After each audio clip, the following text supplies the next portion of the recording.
Good morning and happy Friday, everyone. Thank you so much for joining us for our last story time on the farm for this summer. Last week, we read the first 3 chapters of Keeker and the Not So Sleepy Hollow, and we'll finish up with the last 3 chapters this week. We are on chapter 4. The next day was sunny and hot. Even before breakfast was over, everyone felt sticky. Keeker's mom and Aunt Marley were fanning themselves with the newspaper. Uncle Mac and Keeker's dad were flopped on the couch, talking about tractors. No one had much energy. "It's way too hot to do anything but swim," Vivi said to Keeker. "Let's take the ponies and go to the lake. It's super fun." "Perfect," said Keeker. How did Vivi know that was absolutely her favorite thing to do? Suddenly, Keeker's mom perked up a bit. "This town is so historic," she said. "I think we should drive around and see some sights today." Both Keeker and Vivi rolled her eyes and groaned. That was a terrible idea. Fortunately, Vivi had a plan.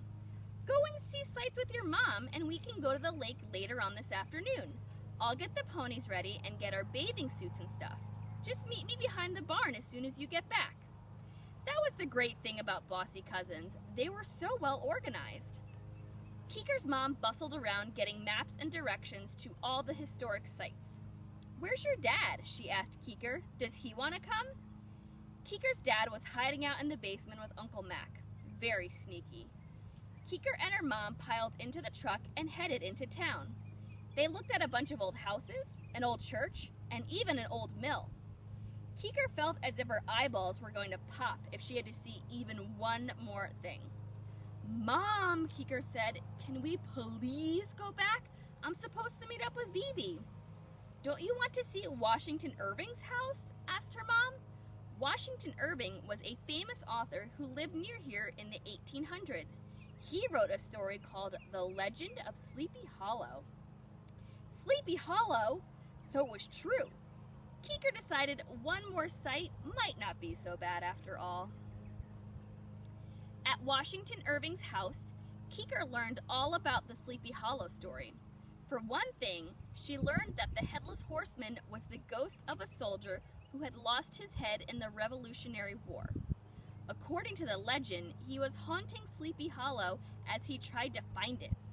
Yikes, thought Keeker. She really didn't like the idea of someone roaming around looking for his head. She also learned that the person in the story who was most afraid of the Headless Horseman was a scaredy cat school teacher whose name was Ichabod Crane. "So, did the horseman actually chase Ichabod or what?" said Keeker. "You'll have to read the story to find out," said her mom. "But let's just say that Ichabod had a very active imagination."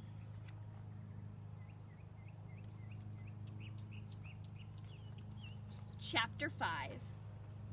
After they left Washington Irving's house, Keeker and her mom headed back to Vivi's. As soon as they got there, Keeker raced out to the barn where Vivi and Bottle and Plum were waiting for her. Vivi had thought of everything. She had bathing suits, towels, even snacks. "You're late," said Vivi sniffly. "It's almost 5 o'clock. "Sorry, at least it's still hot," Keeker pointed out, which was true. Even Plum was desperate to go swimming. She'd been standing in the sun with Keeker's bossy cousin forever. She couldn't wait to splash around and cool off. The 4 of them headed down the path into the woods, where they found a little road that was nothing more than 2 tracks with grass growing in the middle. "This was the old Stagecoach route," said Vivi bossily. She then proceeded to tell Keeker all kinds of boring facts about stagecoaches and horse carriages and how people used to deliver the mail about a zillion years ago. Fortunately, Keeker was riding behind Vivi, so she didn't really have to pay attention. While Vivi blah-blahed, Keeker looked around at the big old trees and the ferns and the crumbly stone walls. It looked a lot like home. It was nice. Plum kept an eye on Bottle's shiny black rump. She still didn't trust the weird twinsy pony. After they'd clumped along for about half an hour, the stagecoach road seemed to end. There was a cemetery on their right, and straight ahead was town, with bigger roads and cars. Said Vivi. You know, I haven't actually ridden to the lake in a long time. I usually go in the car with my dad. For once, Vivi looked a little unsure of herself. Well, said Keeker, we can't go through town because there are cars. I know. Duh, said Vivi. Let's cut through the cemetery instead. See that gravel road? If we go down there past the church, I think we'll come out near the lake. Keeker wasn't sure, but Vivi was the boss. So off they went, with Bottle leading the way.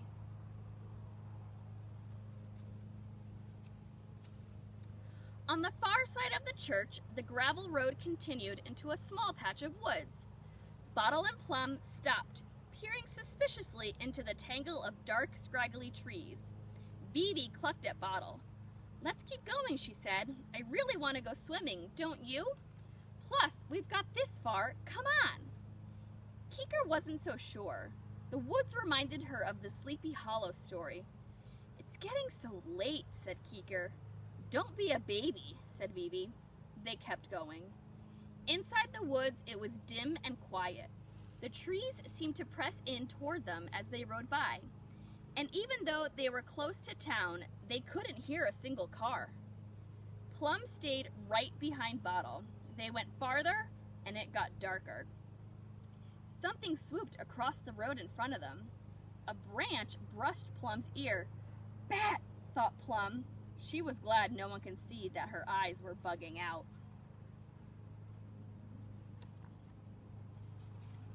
Then, even scarier, they heard a shuffling noise behind them.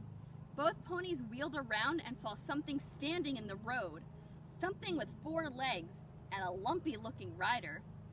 Headless Horseman! Shrieked Keeker. She couldn't help it. It was so scary. She and Plum took off as fast as they could down the dark road. But Vivi didn't follow her. Vivi and Bottle just stood there looking at the thing in the road. Is that Rocket? Thought Bottle. Is that my brother? Said Vivi. Keeker, come back. It's just Ben trying to scare us. What? Said Keeker, wheeling Plum back around again. That's so obnoxious. Let's get him, said Vivi. Mwahaha, yelled Keeker, doing her own version of the scary monster noise. Now they'd see who was a baby. Vivi and Keeker and Bottle and Plum chased the Headless Horseman all the way back through the cemetery. Chapter 6. Ben was the first one to pull up. Rocket was huffing and puffing, and Ben's face was red and sweaty. Wow, he said, you didn't have to chase me like that. I was just kidding around. Well, you scared us, said Vivi. Her hair looked extra frizzy. She was still mad. Keeker pretended to be mad too, but secretly she thought it'd been fun. The only problem was that now it was really late, almost supper time. We'd better get back, said Ben. Everyone's going to be wondering where we are. You two must have been riding in circles because you've been gone forever. But you weren't very far away. I'm sorry you couldn't go swimming, but you know, we could set the sprinklers up on the lawn. What a great idea! They rode back to the house, laughing the whole way about how silly Ben looked in his headless costume. Bats swooped and owls hooted. But Keeker and Vivi were giggling so much they barely noticed. When they got home, Keeker and Vivi told their parents all about the adventure. The adventure in the woods. Ben got in a little bit of trouble, but not much. Then Uncle Max set up the sprinkler and they all took turns running through the water and even riding through on the ponies. Tickles, snorted Plum as she and Keeker charged through, but really it felt wonderfully cool and delicious. Even Goaty took a turn. That night, Aunt Marley made ice cream in their old-fashioned ice cream maker. The grown-ups sat and talked about summery things, and Keeker and Vivi fell fast asleep on the sofa, snoring away, still, in their bathing suits. Out in the stable, Plum and Bottle and Rocket were enjoying a delicious dinner of oats and apples, while Goaty munched happily on the Headless Horseman. It was made of cardboard. Yum. The cool moon hung like a lamp in the big dark sky, and the little town close to Sleepy Hollow got sleepier and sleepier, and finally fell fast asleep. Hadley Higginson grew up on a farm in Vermont where she had a sneaky pony of her own. She currently lives in Roanoke, Virginia, where she works as a freelance writer. She no longer has a sneaky pony, but she does have a horse named Robbie and a bossy little dog.